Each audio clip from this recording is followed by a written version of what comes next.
Hello everyone, आप सबका हमारे इस यूट्यूब चैनल में स्वागत है। तो चलिए स्टार्ट करते हैं हम अपनी आज की क्लास। आज की क्लास में हमें जो पढ़ाना था वो था मौलिक अधिकार यानी कि फंडामेंटल राइट्स। हमारा जो यहाँ पे टॉपिक चल रहा था वो था कॉन्स्टिट्यूशन, उसी को हम यहाँ पे कंटिन्यू करेंगे।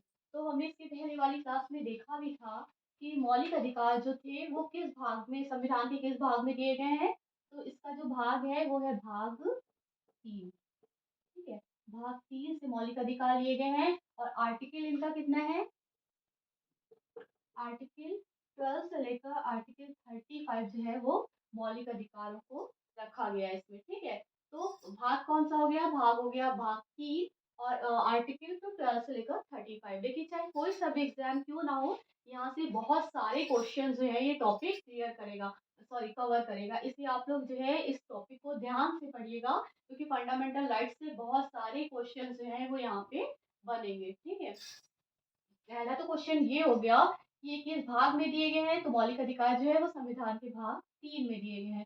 फिर इसका आर्टिकल भी पूछा जाता है कई बार। ठीक है, तो किस आर्टिकल में कहाँ से किस कहाँ तक, तो 12 से लेकर 35 तक जो है ये मौलिक अधिकार यानी कि फंडामेंटल राइट्स को रखा गया है।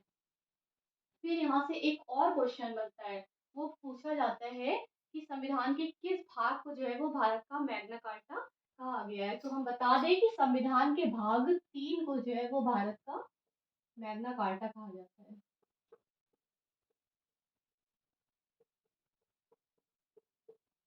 ठीक है, संविधान का जो भाग 3 है उसको भारत का मैग्ना कार्टा की संज्ञा दी गई है। या किस अधिकारों को भारत का मैग्ना कार्टा गया गया है, तो मौलिक अधिकार या मूल अधिकार दोनों जो है सेम ही है। ठीक है, चाहे मौलिक अधिकार कहिए चाहे मूल अधिकार कहिए, ठीक, मौलिक अधिकारों को भारत का मैग्ना कार्टा की संज्ञा जो है वो दी गई। और किस भाग को, तो भाग 3 को भारत का मैग्ना कार्टा कहा गया है।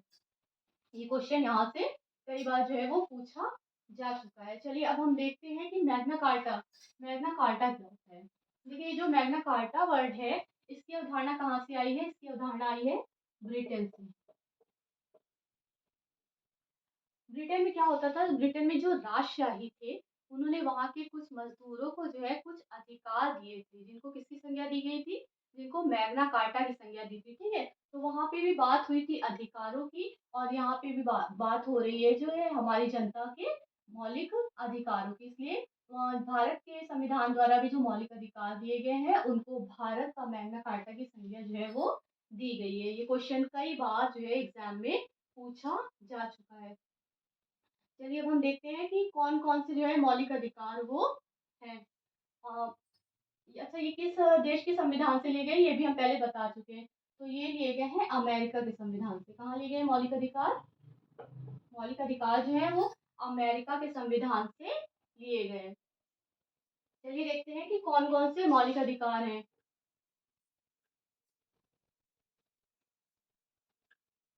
देखिए हम जैसा कि पहले ही बता चुके हैं कि मौलिक अधिकारों की संख्या जो थी वो पहले 7 थी और वर्तमान समय में कितने रह गए, तो वर्तमान समय में 6 रह गए। देखिए मूल संविधान में इनकी संख्या जो थी वो थी 7 और वर्तमान समय में इनकी संख्या कितनी है, ये है 6। ये क्वेश्चन भी कई बार जो है वो पूछा जा चुका है। तो देखिए कौन कौन से 7 मूल अधिकार जो है वो दिए गए थे। तो वो था, पहला था समानता का अधिकार, स्वतंत्रता का अधिकार, शोषण के विरुद्ध अधिकार, धार्मिक स्वतंत्रता का अधिकार, संस्कृति एवं शिक्षा का अधिकार और संवैधानिक उपचारों का अधिकार। और इसमें एक और जो है अधिकार जो था वो था संपत्ति का अधिकार। लेकिन संपत्ति के अधिकार को जो है वो अब हटा दिया गया। ये हम पहले भी इसकी पहले वाली क्लास में भी डिस्कस कर चुके हैं। तो देखिए यहाँ से जो अधिकार एक हटाया गया है, जो मूल अधिकार वो है संपत्ति का अधिकार।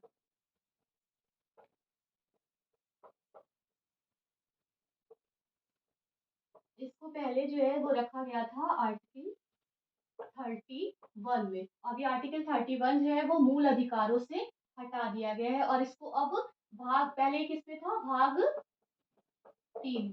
ठीक, मौलिक अधिकार किस पे रखे गए, भाग 3 में। और अब इससे भाग 3 से संपत्ति के अधिकारों को मौलिक अधिकार से हटा के और अब रखा गया है इसको आर्टिकल किसमें, आर्टिकल 300 ए में रख दिया गया है। कब रखा गया, तो 1978 में जो है वो संविधान में 44वां संशोधन हुआ। कौन सा संशोधन हुआ, 44वें संविधान संशोधन के द्वारा 1978 में जो है वो संपत्ति के अधिकार को मौलिक अधिकारों से हटाकर आर्टिकल 300 ए में रख दिया गया है और अब इसको जो है वो कानूनी अधिकार बता दिया गया है। क्या है ये? अब ये मौलिक अधिकार ना रह के क्या हो गया है, एक कानूनी अधिकार हो गया है। अब देखिए मौलिक अधिकार और कानूनी अधिकार इनमें क्या डिफरेंस है? तो देखेंगे मौलिक अधिकार जो है वो क्या है, वो हमें संविधान द्वारा दिए गए हैं और अगर उनका हनन होता है तो हम जो है कोर्ट जा सकते हैं। ठीक है, कोर्ट जो है वो इसके संबंध में क्या कर सकता है, रिट जारी कर सकता है। लेकिन जो कानूनी अधिकार है उनमें कोर्ट को ऐसा कोई भी जो है हक नहीं है कि वो रिट जारी करे। बस यही जो है इसमें और इसमें मौलिक अधिकारों कानूनी अधिकारों में क्या है, अंतर है। तो हमने यहाँ पे देखा कि पहले जब संविधान बना था यानी कि मूल संविधान, तब क्या मौलिक अधिकारों की संख्या 7 थी और वर्तमान समय में इनकी संख्या घट के कितनी हो गई, 6। यहाँ से एक अधिकार यानी कि संपत्ति के अधिकार को 1978 में 44वें संविधान संशोधन द्वारा हटा दिया गया है और इसको भाग 3 से हटा के भाग 12 में रख दिया गया है। किस भाग में रखा गया है? भाग 12 में। आर्टिकल क्या है इसका? 300 ए। तो चलिए अब देखते हैं कि जो मूल अधिकार अब बचे हैं वर्तमान समय में वो कौन से हैं।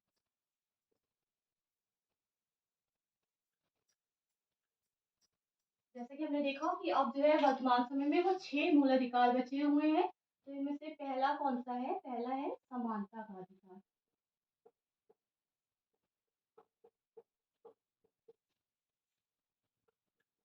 और ये किस आर्टिकल में रखा गया है?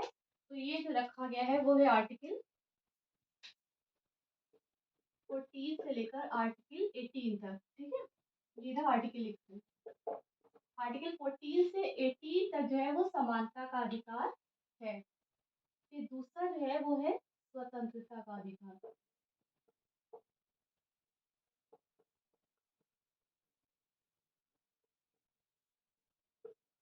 ये जो है वो रखा गया है आर्टिकल 19 से लेकर आर्टिकल 22 तक।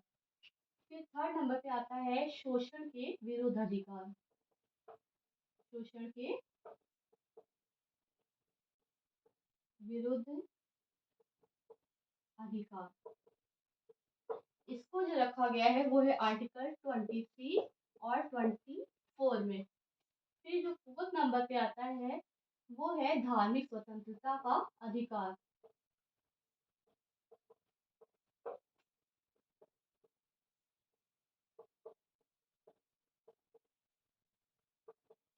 इसको जो है वो आर्टिकल 25 से 28 तक रखा गया है। 25 टू 28 आर्टिकल में क्या है, धार्मिक स्वतंत्रता का अधिकार। 5वें नंबर पे आता है संस्कृति एवं शिक्षा का अधिकार। संस्कृति एवं शिक्षा का अधिकार, इसको रखा गया है आर्टिकल 29 और 30 में। फिर जो लास्ट मौलिक अधिकार है वो है संवैधानिक उपचारों का अधिकार।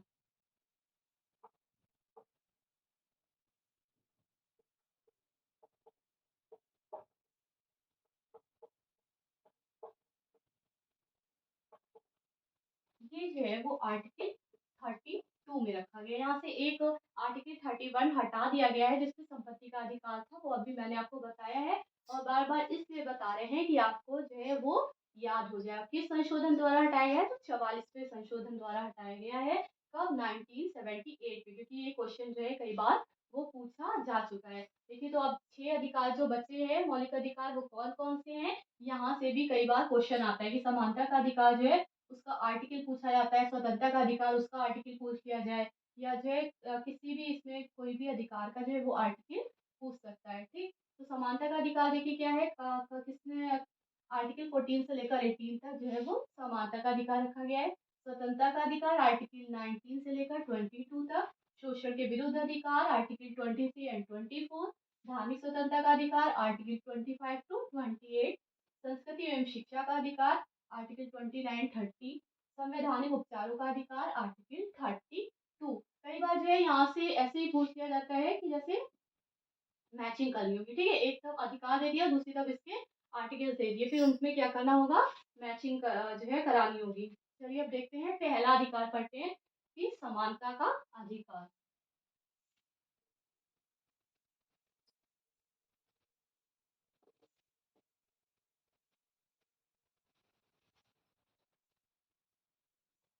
पहला अधिकार है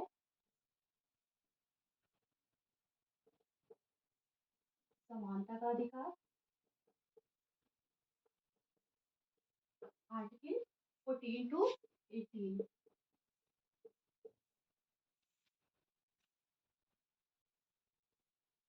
देखिए समानता का अधिकार क्या है, तो जो भारत के नागरिक हैं उनको संविधान द्वारा सबको जो है वो क्या किया गया है, एक समान माना गया है। यानी कि किसी भी क्षेत्र में उनके साथ कोई भी भेदभाव नहीं किया जाएगा, सभी नागरिकों को क्या होगा, एक समान माना जाएगा। इसमें देखते हैं पहले आर्टिकल 14 में क्या कहा गया है। तो आर्टिकल 14 जो है वो बात करता है जो है विधि के समक्ष समानता।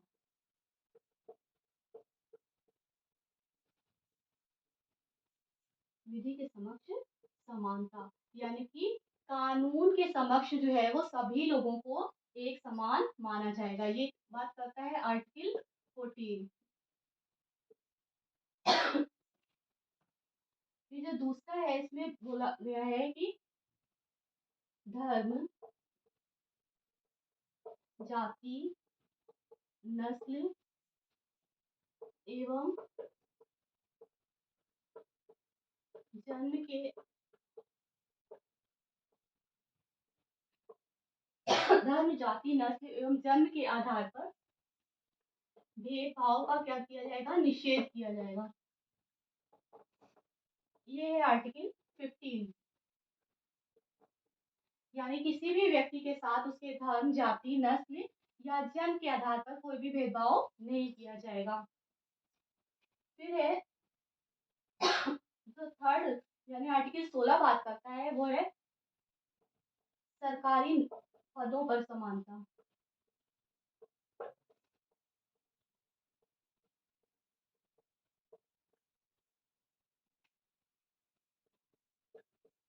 यानी सरकारी नौकरियों में किसी भी व्यक्ति के साथ कोई भी भेदभाव नहीं किया जाएगा। फिर जो आर्टिकल 17 है वो बहुत ज्यादा इंपॉर्टेंट है, क्योंकि आर्टिकल 17 कई बार जो है वो एग्जाम में पूछा जा सका है, पूछ चुका है। उसमें कहा गया है अस्पृश्यता का अंत।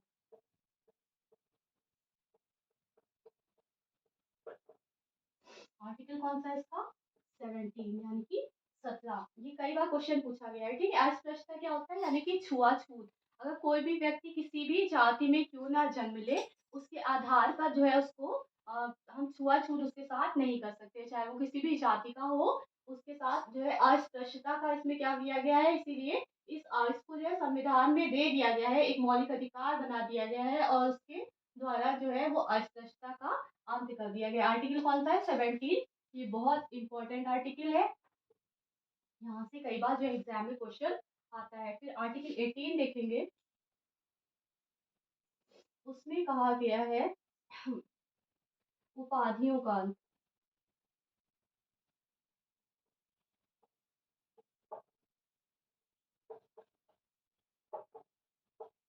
आर्टिकल 18। आर्टिकल 18 में जो है वो किसी भी तरह की उपाधियों का क्या किया गया है, अंत कर दिया गया है, यानी कि उपाधियों को अब समाप्त कर दिया गया है। तो ये हमने देखा समानता का अधिकार, जिसमें सभी नागरिकों को जो है वो हमारे संविधान ने समान अधिकार दिए हैं। पहला क्या है इसमें, विधि के समक्ष समानता, यानी कानून के समक्ष सबको जो है वो समान माना जाएगा। आर्टिकल 14, ये भी कई बार जो है क्वेश्चन पूछा जा चुका है। फिर है धर्म, जाति, नस्ल एवं जन्म के आधार पर किसी के साथ भी भेदभाव नहीं किया जाएगा। ये कौन सा आर्टिकल है, आर्टिकल 15। आर्टिकल 16 बात करता है सरकारी पदों पर समानता, यानी कि सरकारी नौकरियों में किसी के साथ भी कोई भेदभाव नहीं होगा। फिर आर्टिकल 17 जो कि बहुत ज्यादा इंपॉर्टेंट है, ये है अस्पृश्यता यानी कि छुआछूत का अंत। आर्टिकल 18 उपाधियों का अंत की बात करता है, यानी कि किसी को भी कोई उपाधि जो है वो नहीं दी जाएगी। ये बात हुई समानता का अधिकार। अब हम दूसरा जो अधिकार हो देखेंगे, स्वतंत्रता का अधिकार।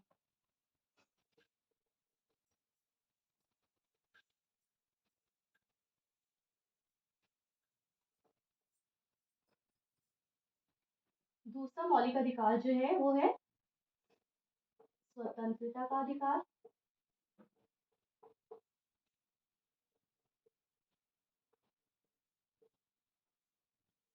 आर्टिकल 19 टू 22, यानी कि आर्टिकल 19 से लेकर 22 तक जो है वो स्वतंत्रता का अधिकार दिया गया है। इसमें जो है हम देखेंगे पहला आर्टिकल, यानी कि आर्टिकल 19 जो है वो बात करता है विचारों की स्वतंत्रता, यानी विचार एवं अभिव्यक्ति की स्वतंत्रता। पहला क्या है?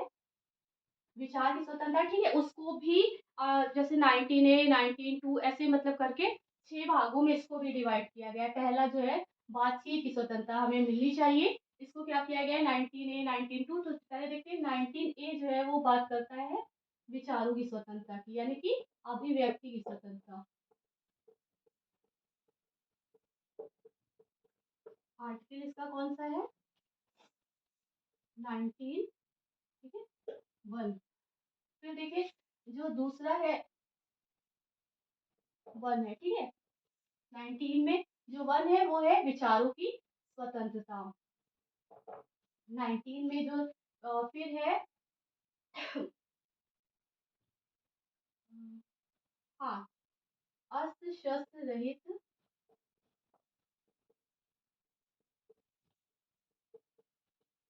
शांतिपूर्ण सम्मेलन करने की स्वतंत्रता।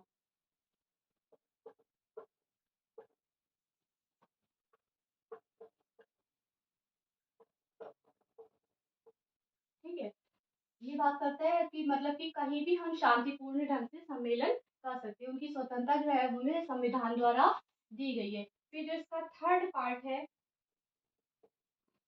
वो है संघ या समुदाय बनाने की स्वतंत्रता।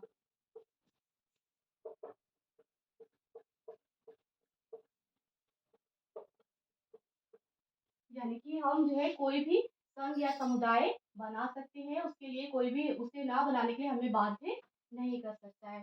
फिर फोर्थ नंबर पे है जो वो भारत के किसी भी राज्य में जो है वो अबाध भ्रमण की स्वतंत्रता। अबाध भ्रमण की स्वतंत्रता, यानी हम भारत के किसी भी राज्य में जो है वो भ्रमण कर सकते हैं और वहां पे कोई भी हमें भ्रमण करने से जो है वो रोक नहीं सकता है। फिर 5 जो है वो है अबाध निवास की स्वतंत्रता।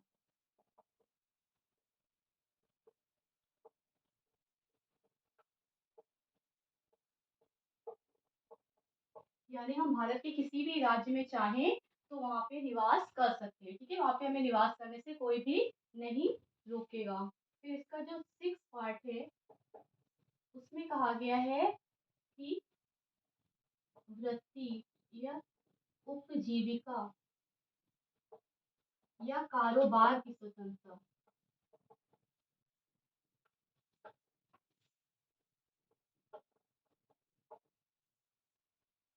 यानी कि हम कोई भी जो है वो कारोबार या कोई भी अपनी जीविका का साधन जो है अपना सकते हैं और उसके लिए हम पूरी तरह से जो है वो स्वतंत्र हैं, ठीक है। तो ये तो हमने देखा स्वतंत्रता के अधिकार में जो आर्टिकल 19 था उसके जो है ये 6 पार्ट हमने देखे। पहला इसमें विचारों की स्वतंत्रता, फिर है अस्त्र शस्त्र रहित शांतिपूर्ण सम्मेलन करने की स्वतंत्रता, फिर संघ या समुदाय बनाने की स्वतंत्रता, अबाध भ्रमण की स्वतंत्रता, अबाध निवास की स्वतंत्रता, वृत्ति उपजीविका कारोबार की स्वतंत्रता। इसको देखिए हम कैसे याद करने के लिए क्या कर सकते हैं, यहाँ से एक एक कीवर्ड ले सकते हैं, ठीक है। जैसे हमने यहाँ से ले लिया विचारों, तो विचारों से हमें याद रहेगा विचारों की स्वतंत्रता। यहाँ से ले लिया शांतिपूर्ण सम्मेलन, ठीक है, तो शांतिपूर्ण सम्मेलन से हमें याद आ जाएगा कि अस्त्र शस्त्र रहित हम शांतिपूर्ण सम्मेलन जो है वो कहीं भी कर सकते हैं। फिर है संघ समुदाय ले लिया, ठीक, तो हम जो है कहीं भी संघ या समुदाय बनाने के लिए स्वतंत्र है।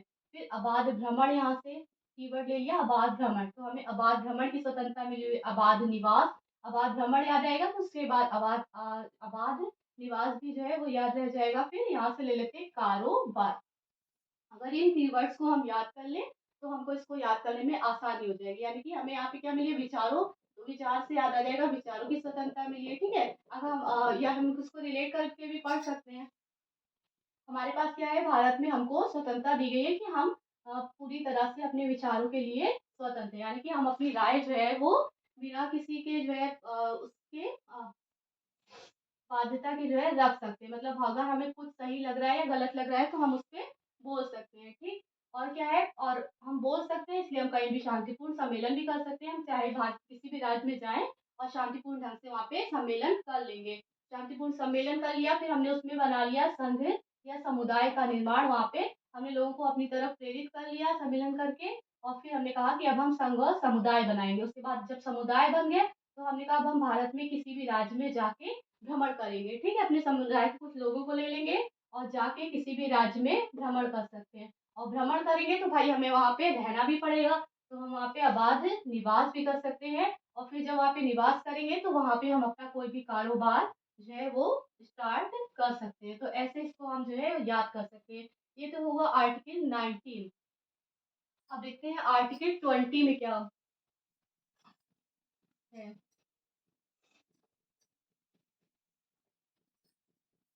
तो आर्टिकल 20 जो बात करता है वो है अपराध के दोष सिद्धि के विषय में, ठीक? अपराध के दोष सिद्धि के विषय में बात करता है कि अगर आपको जो है ये क्या है आर्टिकल 20 यानी कि आर्टिकल 20 यहाँ पे जो बात की गई वो है अपराध की दोष सिद्धि के बारे में, ठीक है? अगर आप पे कोई भी आपको अपराधी सिद्ध कर दिया जाता है तो आप मतलब कि अपने को दोष रहित बताने के लिए जो है आप उसको उस पे जो है विचार कर सकते हैं, अपने को दोष मुक्त जो है वो साबित कर सकते हैं। तो इसके लिए जो है 3 प्रावधान किए गए हैं कि आप जो है कैसे करेंगे। तो प्रावधान है, ये आर्टिकल 20 में बात करता है। इसके लिए जो प्रावधान है पहला है कि आपने मतलब कि जब अपराध किया है तो उस टाइम पे जो कानून है उसी के द्वारा आपको सजा दी जाए, यानी कि अपराध के समय कानून द्वारा सजा का प्रावधान, ठीक है? ये नहीं कि आपने मतलब अपराध अभी किया है, ठीक है? जैसे ये चला है 2023, तो अगर आपने अभी अपराध किया है और अभी आपके अपराध मान लीजिए आपने चोरी की, ठीक है? उसके लिए जुर्माना लगता है 1000 रुपए, फिर आपको सजा दी जा रही है 2 साल बाद और उस जुर्म के लिए तब जुर्माना हो गया है 3000 रुपए। तो आपने जब जब अपराध किया यानी कि अपराध किया है 2023 में और इस टाइम इसके लिए उस अपराध के लिए सजाए आपको 1000 जुर्माना देना है, तो आपसे 1 ही 1000 लिया जाएगा ना कि 3000, ठीक है? बाद में नहीं, जिस टाइम आपने अपराध किया है उसी टाइम आपको जो है हाँ, अपराध के समय कानून द्वारा 1 मिनट अपराध के समय कानून द्वारा सजा, ठीक है? उसी कानून के द्वारा जो उस टाइम कानून होगा उसी के द्वारा सजा दी जाएगी। इसमें दूसरा प्रावधान है कि आपको जो है अपने खिलाफ गवाही देने के लिए बाध्य नहीं किया जा सकता है। अपने खिलाफ गवाही के लिए बाध्य जो है वो नहीं किया जाएगा। मतलब आपको ये ज़बरदस्ती इस बात के लिए नहीं मनाया जा सकता है कि आप अपने खिलाफ खुद ही गवाही दें। फिर इसमें जो तीसरा प्रावधान रखा गया है वो है एक अपराध एक सज़ा।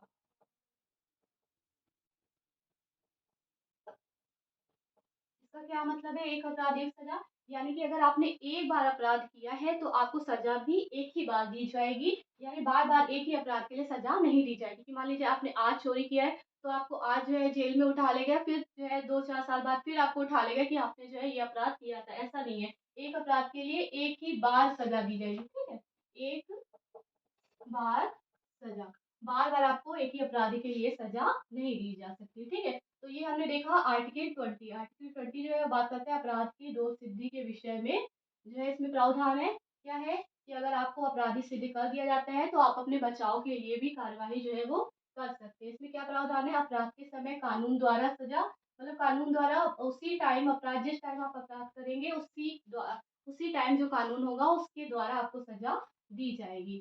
फिर अपने खिलाफ गवाही के लिए बाध्य नहीं किया जाएगा आपको। और है एक अपराध एक बार सजा, यानी एक अपराध के लिए आपको एक ही बार सजा दी जाएगी।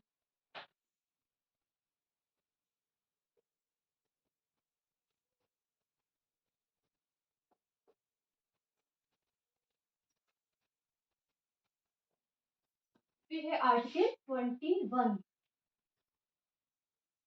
आर्टिकल 21। आर्टिकल 21 जो है वो बहुत इंपॉर्टेंट है, क्योंकि आर्टिकल 21 जो है इसको कभी भी जो है समाप्त नहीं किया जा सकता। अगर राष्ट्रीय आपातकाल भी लग जाता है तो आर्टिकल 20 और 21 को समाप्त नहीं किया जाएगा, क्योंकि इसमें है प्राण एवं दैहिक स्वतंत्रता।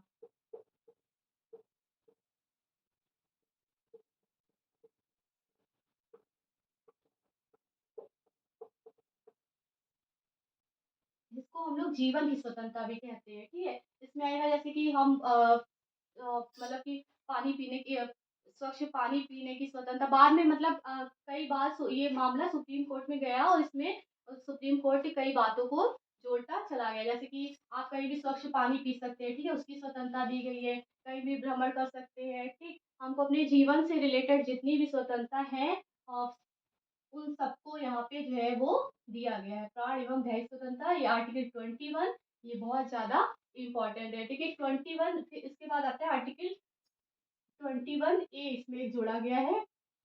ये कब जोड़ा गया है? तो ये जोड़ा गया 2002 में। 86वां संविधान संशोधन हुआ था, ये हमने आपको पहले भी बताया था, ठीक है। 2002 में संविधान में 86वां संविधान संशोधन हुआ, जिसमें आर्टिकल 21A जोड़ दिया गया। इसमें क्या कहा गया कि जो मतलब कि बच्चे हैं, ठीक है, 7 से 14 साल तक के बच्चे हैं, उनको क्या किया जाएगा, उनको निःशुल्क जो है वो शिक्षा दी जाएगी, ठीक है। सॉरी, 7 से नहीं, 6 से 14 वर्ष तक के बच्चों को, ठीक है। क्या क्या आ गया इसमें, 6 से 14 वर्ष तक के बच्चों को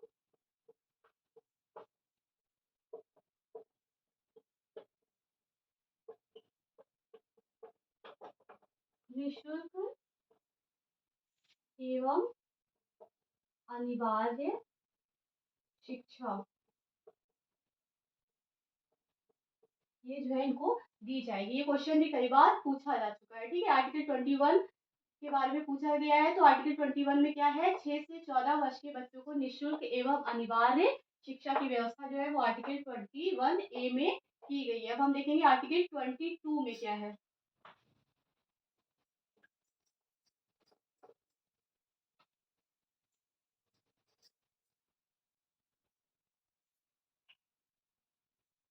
आर्टिकल 22 जो बात करता है वो है बंदीकरण के विषय में संरक्षण।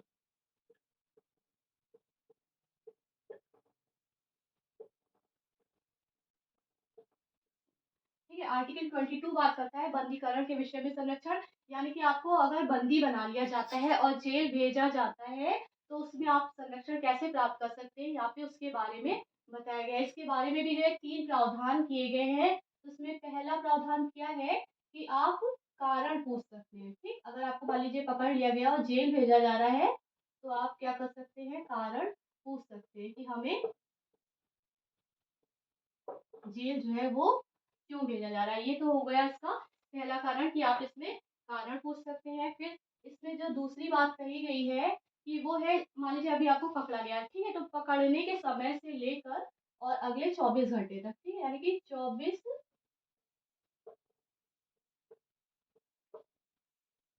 24 घंटे के अंदर, ठीक, 24 घंटे के अंदर आपको जो वहाँ का नजदीकी मजिस्ट्रेट होगा उसके सामने जो है उपस्थित होना होगा। 24 घंटे के अंदर नजदीकी मजिस्ट्रेट के सामने उपस्थित होना होगा। इसमें एक बात कही गई है, जो वो कही गई है आवागमन। आवागमन से क्या मतलब है कि उसके उपस्थित होने में जो आपको आने जाने में रास्ते में टाइम लगेगा उसको इसमें नहीं जोड़ा गया। मतलब आवागमन के समय को हटा के जो है 24 घंटे के अंदर आपको वहाँ के जो है नजदीकी मजिस्ट्रेट के सामने जो है वो उपस्थित होना पड़ेगा। और उसमें जो तीसरा प्रावधान किया गया है वो है कि आप जो है अपने पसंद की कानूनी सलाह ले सकते हैं। यानी कि आप अगर चाहें तो अपने मनपसंद के वकील के पास जो है वो जा सकते हैं, अपने मनपसंद के वकील को अपने लिए जो है वो ला सकते हैं, ठीक है? तो मनपसंद कानूनी सलाह ले सकते हैं।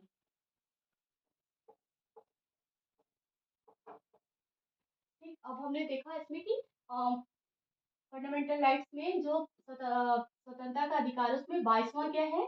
तो 22वां है बंदीकरण के विषय में संरक्षण, ठीक है? इसमें पहला है कारण पूछ सकते हैं, फिर है 24 घंटे के अंदर नजदीकी मजिस्ट्रेट के सामने उपस्थित हो सकते हैं और फिर तीसरा है मनपसंद कानूनी सलाह जो है वो ले सकते हैं। ये तो हो गया स्वतंत्रता का अधिकार।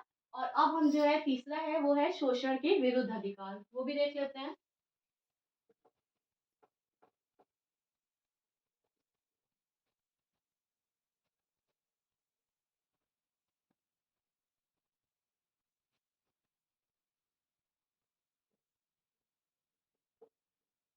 शोषण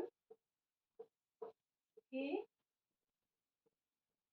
विरुद्ध अधिकार, ये किस आर्टिकल में कहा गया है? ये है आर्टिकल 23-24। ठीक, देखिए इसमें क्या कहा गया है कि किसी भी व्यक्ति का, चाहे वो मतलब कि बड़ा हो या वयस्क हो या फिर कोई बच्चा हो, उसका शोषण जो है वो कोई भी व्यक्ति नहीं कर सकता है। तो आर्टिकल 23 जो है उसमें क्या कहा गया? आर्टिकल 23 में जो है वो मनुष्यों के क्रय विक्रय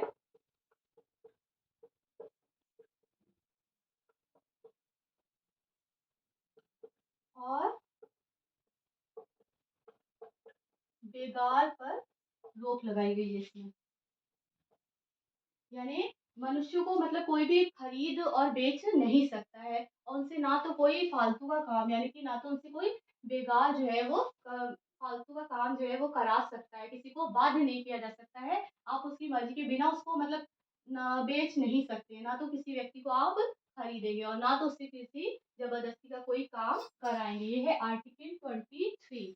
आर्टिकल 24 जो है वो कहता है 14 वर्ष से कम बालकों के कारखानों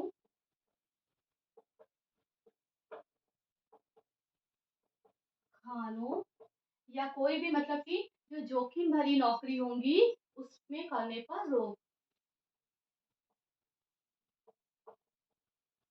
या जोखिम भरे कार्यों को करने पर रोक।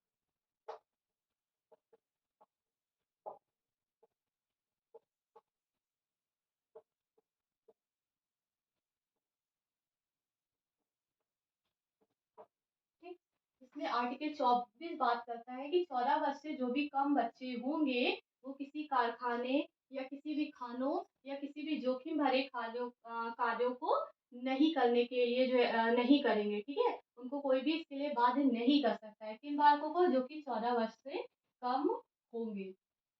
चलिए एक बार फिर से देख लेते हैं कि आर्टिकल ये जो ये क्या बोलते हैं मौलिक अधिकार, जो तीसरा मौलिक अधिकार है वो है शोषण के विरुद्ध अधिकार, जिसको किसमें रखा गया? आर्टिकल 23 और 24 में। आर्टिकल यहाँ से भी कई बार ये क्वेश्चन जो है पूछा गया है, आर्टिकल 23 भी और आर्टिकल 24 भी, ये कई बार क्वेश्चन जो है वो आ चुका है कि आर्टिकल 23 किसकी बात करता है या आर्टिकल 24 किसकी बात करता है। तो देखिए 23 जो है वो बात करता है मनुष्यों के क्रय विक्रय और बेकार पर रोक लगाता है, और आर्टिकल जो 24 है वो है 14 वर्ष से कम बालकों के कारखानों खानों या जोखिम भरे कार्यों को करने पर रोक। अब इस तरह से हमने पे यहाँ पे जो है 6 मौलिक अधिकारों में से 3 मौलिक अधिकार जो है वो पढ़ लिए। अब हमें कितना 3 मौलिक अधिकार और पढ़ने हैं, वो हम इसके नेक्स्ट वाली क्लास में करेंगे, क्योंकि अभी हम सारे पढ़ा देंगे तो आपको भी क्या होगा, याद करने में दिक्कत होगी। तो तब तक के लिए इसको याद कर लीजिएगा और जो आगे के 3 मौलिक अधिकार हैं